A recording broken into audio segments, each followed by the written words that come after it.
Welcome back to the Simulation Friends. I'm your host, currently broadcasting from a fortress of solitude made entirely of unread history books and empty ramen cups. If you're listening to this, congratulations, you successfully procrastinated on something important for another 20 minutes. We're doing great work here. Today, we're talking about pop stars, petty tyrants, and the economic equivalent of a dumpster fire. So grab your beverage of choice. Mine is anxiety juice, also known as a quadruple espresso, and let's get into it. Okay, let's just jump right into the weirdness. Before we get into any of the politics or the economics, I just want you to look at this. This is the image at the heart of our story today.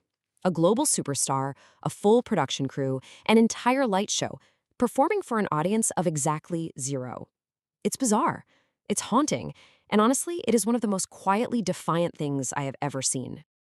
All right, so let's set the scene. Picture this. You are Ayumi Hamasaki. You are, and I mean this, the undisputed queen of J-pop. You've got enough rhinestones in your wardrobe to blind a satellite. You've just landed in Shanghai, and you're ready to put on this massive show for 14,000 screaming fans. The stage is set, the crew is ready, the whole city is buzzing. And then, just 2 days before the show, the government taps you on the shoulder and basically says, actually, nah. We're canceling the gig. Now, a normal person would probably go to the hotel bar, order something expensive, and cry. But not Ayumi. No. She decides to become the main character in the most dystopian music video ever filmed. She states, she gets up on that stage and she performs the entire show, every costume change, every dance move, every single lighting cue for 14,000 empty seats. And here's the thing. This kind of insane dedication, it's not out of character for her, not at all. This is just who she is. We're talking about someone who lost all hearing in her left ear back in 2008 and just kept touring.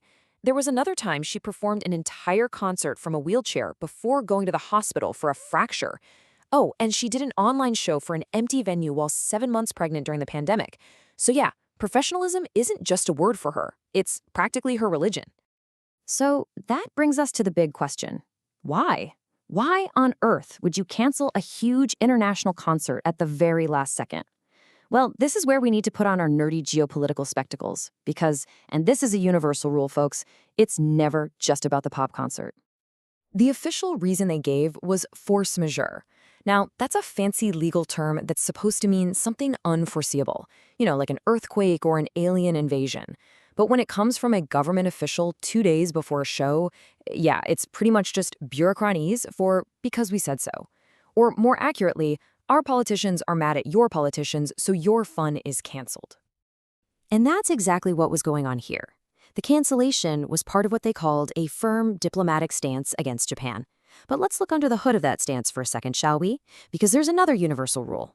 Whenever a government starts pointing and screaming about a foreign enemy, it's usually because the house behind them is on fire. Which brings us to China's domestic economy. And to use a technical economic term, it's a hot mess. Seriously, we're talking about some major internal problems that have absolutely nothing to do with J-pop, but have everything to do with why a J-pop concert got canceled.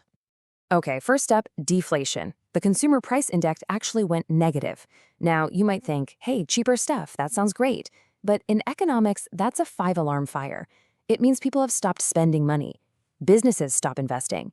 The entire economy just starts seizing up because everyone's waiting for things to get even cheaper tomorrow. It's a downward spiral. Then there's youth unemployment. The numbers were staggering. I mean, over 21%. That's more than 1 in 5 young people with no job.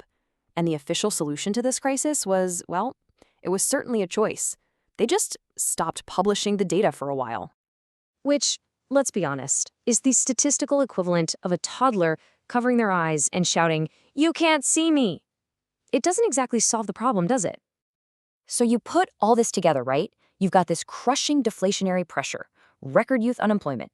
You've got local governments drowning in debt. The average person's income is actually shrinking. And you have the rise of the lying flat movement, which is basically a whole generation of young people so burned out they're just opting out. It is a recipe for some serious social unrest. So imagine you're the government. You're looking at millions of frustrated, educated, unemployed young people who are starting to think their best option is to just give up. What do? Do you tackle the massive, complex, structural economic problems? Phew, no, that's hard work. Instead, you reach for the oldest, dustiest trick in the political playbook. You find a scapegoat. Simple as that. You point your finger across the water and yell, "Hey, look over there. Look at Japan. Look at this pop singer.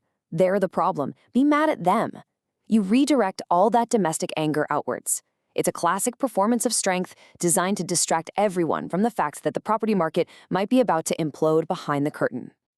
And that brings us right back to where we started. Ayumi Hamasaki, alone on a stage, singing her heart out to an empty arena. It's not just a weird story anymore, is it? It's the perfect metaphor. You've got one person actually doing the work, surrounded by a political system that's just performing theater. I mean, look at the contrast here.